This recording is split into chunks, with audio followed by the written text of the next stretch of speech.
It began with rain. Not a storm, not a season. A rain that never stopped. For 2 million years, the skies opened, and the desert world of Pangaea drowned. Imagine standing in a desert so dry, your breath feels like dust. Then one day the ground trembles, the air thickens, clouds gather and the heavens burst. Rivers roar to life where none existed, swamps swallow forests, and from this endless deluge, something extraordinary crawls out. This is the story of how fire and water rewrote the planet and handed Earth to the dinosaurs. Picture this: a world without oceans to cool it, no polar ice to balance the heat. A single supercontinent, Pangaea, stretches from pole to pole, wrapped in red deserts and shimmering mirages. The air is heavy, hot, and still. Winds rise like ovens, and rain, if it comes at all, vanishes before it touches the ground. This was Earth 235 million years ago, a place so dry that entire rivers existed only in memory.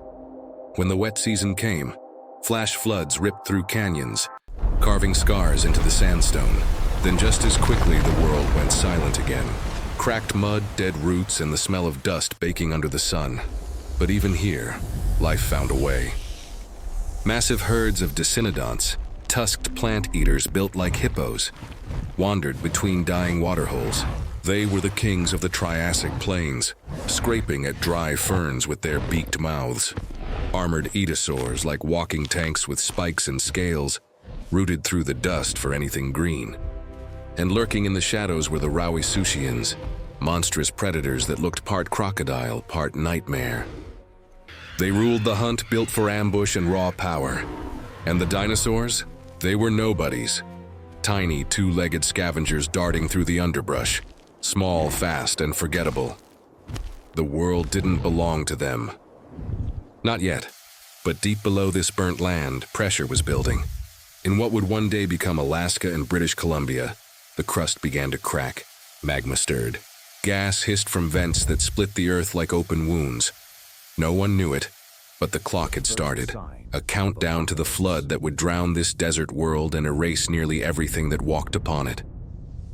Before the flood, Earth's deserts weren't empty. They pulsed with strange life. Creatures that defied the heat, surviving in ways almost alien to us. Under the blazing Triassic sun, herds of placerias, barrel-bodied herbivores with blunt tusks, moved slowly across the dunes. Their leathery hides were cracked from the sun, their tusks dull from tearing through fibrous desert plants. Around the few remaining lakes, they gathered like living relics, wheezing, snorting, fighting for a mouthful of muddy water. Nearby, the rauisuchians, massive crocodile-like hunters, stalked the edges. Imagine a predator the size of a pickup truck, walking on 4 legs but able to rear up on 2 to strike. They ruled this wasteland. Their bite could shatter bone, their patience endless, but not everything here was brutal. Some of the strangest animals were survivors of older worlds. The seed ferns, half plant, half ghosts of a wetter age, still clinging to life. Towering conifers, ancestors of modern pines, grew where groundwater hid beneath the surface. And the cycads, with their waxy leaves and armored trunks, were living shields against drought. It was an ecosystem running on borrowed time. Every species, every adaptation tuned to survive extremes, heat, thirst, scarcity. And yet in the shadows of this scorched kingdom, something small was stirring. Tiny upright creatures with long tails and hollow bones. Early dinosaurs. They weren't strong. They weren't many. But they were fast, curious, and stubborn. When the world was cruel, they adapted. When food ran short, they scavenged. And when danger came, they ran. They were the quiet rehearsal for what was coming next. When the skies would open, the rivers would roar, and the rulers of this desert would fall forever. It started quietly, too quietly for any creature to notice. Far beneath the red deserts of Pangaea, magma began to rise. The Earth's crust stretched and cracked like drying clay. From the surface, it must have seemed like nothing at first. Faint tremors, the smell of sulfur after a storm, strange colors in the dust. But these were the first whispers of a disaster no one could have imagined. In what would one day become Western Canada and Alaska, enormous fissures tore open across hundreds of kilometers. Liquid rock, black and glowing, flooded out, drowning valleys, turning forests to ash. But the real catastrophe wasn't the lava. It was the air.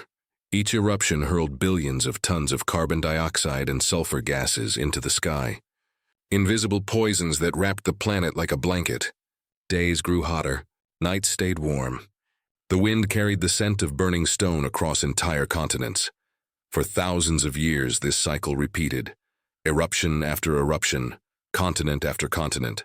The Rangelia eruptions, as we now call them, were rewriting Earth's atmosphere molecule by molecule. At first, the change was subtle. The rains came a little more often. The rivers lasted a little longer. The once bone-dry air began to thicken with moisture. But the balance was tipping. The greenhouse sky was turning the oceans into steam engines, feeding clouds that refused to break. And then, sometime around 234 million years ago, the heavens split open. The rain began. Not a season, not a storm, but a 2 million-year deluge that would drown deserts, topple empires of bone, and wash away almost everything the Triassic world had built. The first drop fell on stone still warm from lava. Then another, and another. Within years, storms rolled endlessly over Pangaea, thunder echoing across a world the size of all modern continents combined. The source was far away, but its reach was everywhere. From the volcanic fields of Rangelia, lava had poured across millions of square kilometers, releasing carbon dioxide in amounts the planet had never known. The sky itself had become the volcano's accomplice. Sunlight pierced through clouds of ash and gas, heating the surface below. The ground radiated that heat back upward, but now the air, heavy with CO2, trapped it. The greenhouse effect that keeps our planet alive had been pushed past its limit. The atmosphere thickened, oceans warmed, and something strange began to happen. Warm water evaporates faster than cool water. The superheated seas of Panthalassa, the one vast ocean that wrapped Pangaea, began to boil with humidity. Clouds swelled higher and thicker until they blotted out the stars. What had started as volcanic fire now became a worldwide feedback loop. More heat meant more evaporation, which meant more rain, which meant still more heat. In just tens of thousands of years, a blink in geologic time, the sky turned into a machine. Storms fed themselves. Rivers bled into oceans. Deserts became mirrors of water reflecting endless gray clouds. Life on land had no memory of this kind of rain. The animals that had ruled the dry world, the tusked, the armored, the massive, would soon face something they had never evolved to endure, a world that refused to stop raining. At first, the rain came in seasons, furious, biblical downpours followed by brief, muddy silence. But soon even that silence vanished. The sky forgot how to stop. Imagine a world where it rains for generations, where your grandparents lived their entire lives without seeing a dry horizon. That was Earth during the Carnian pluvial episode, a planet caught in a storm that lasted 2 million years. Across Pangaea, rivers carved new paths through rock that had been desert for eons. Dust plains turned to swamps and lowlands filled with black, stagnant water. Every rainfall stripped mountains bare, carrying their bones of stone downstream.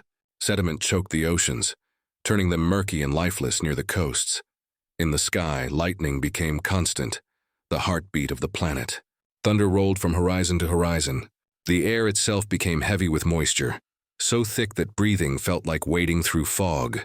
The flora of the Triassic tried to fight back. Seed ferns, the backbone of the old ecosystem, rotted where they stood. Their roots drowned, their seeds failed to sprout. In their place rose new life, ferns and conifers, plants that didn't just endure the wet but thrived in it. The planet was replanting itself.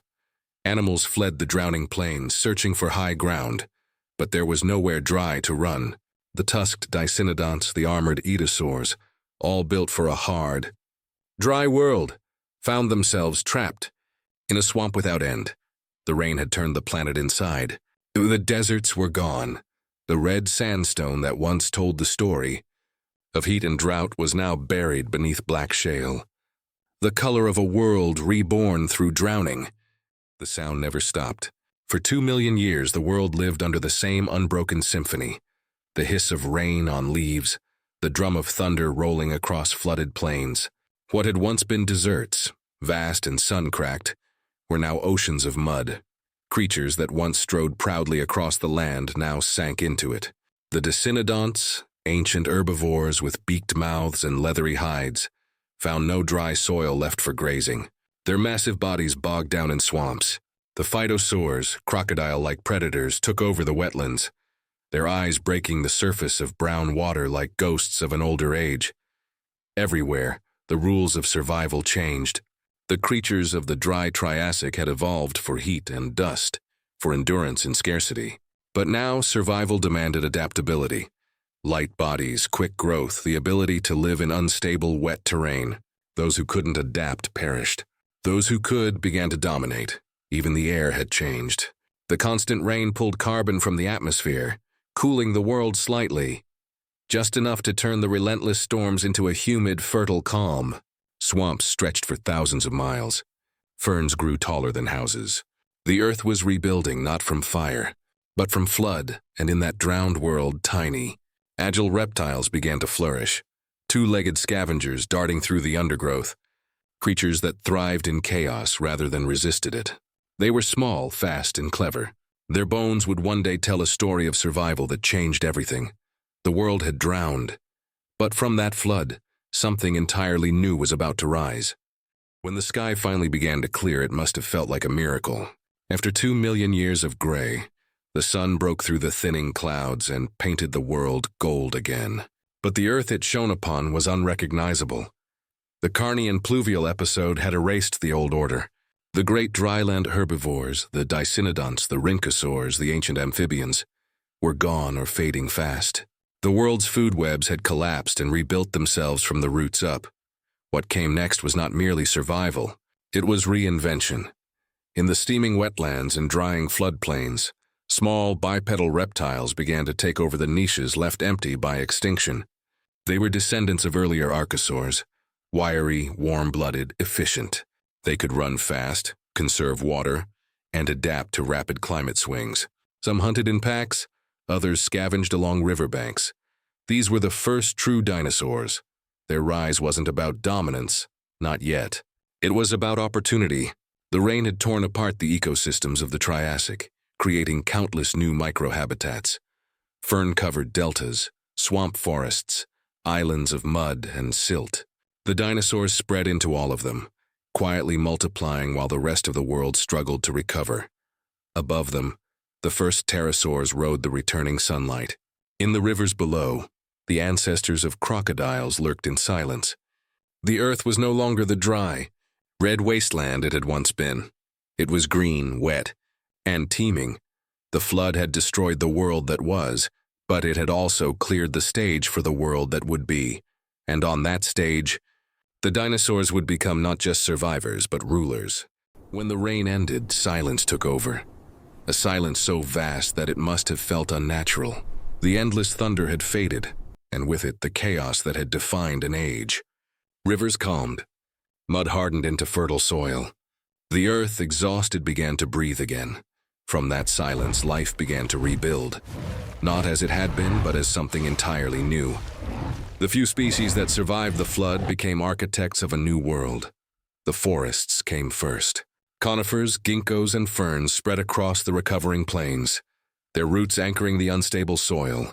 They trapped carbon, cooled the air, and created oxygen-rich canopies for the first time in millions of years. Swamps turned into floodplains and floodplains into forests. The survivors, insects, amphibians, small reptiles, thrived in this green explosion. And with them came the return of food chains. Herbivores evolved to feed on new plants. Predators evolved to hunt them. The web of life rewove itself strand by strand. But there was something different about this new world. For the first time, ecosystems began to resemble the ones we know today. Structured, balanced, interconnected. The chaos of the Triassic had given way to order. The rains had stripped Earth down to its foundations, and in doing so, had given evolution a blank slate. The carbon cycle found balance again. Oxygen levels rose, and the atmosphere, once choking with volcanic gases, became breathable. The world was no longer dying, it was stabilizing, and in that new stability, life discovered complexity. This was not merely recovery, This was the birth of modern ecosystems and the prelude to the age of giants. When the rain stopped, it didn't just end an era, it began one. The world that emerged from the Carnian flood was younger, fresher, and filled with possibility. Everything was reset. The survivors of that wet apocalypse, the small, agile dinosaurs, were no longer fighting for scraps. The land was theirs now.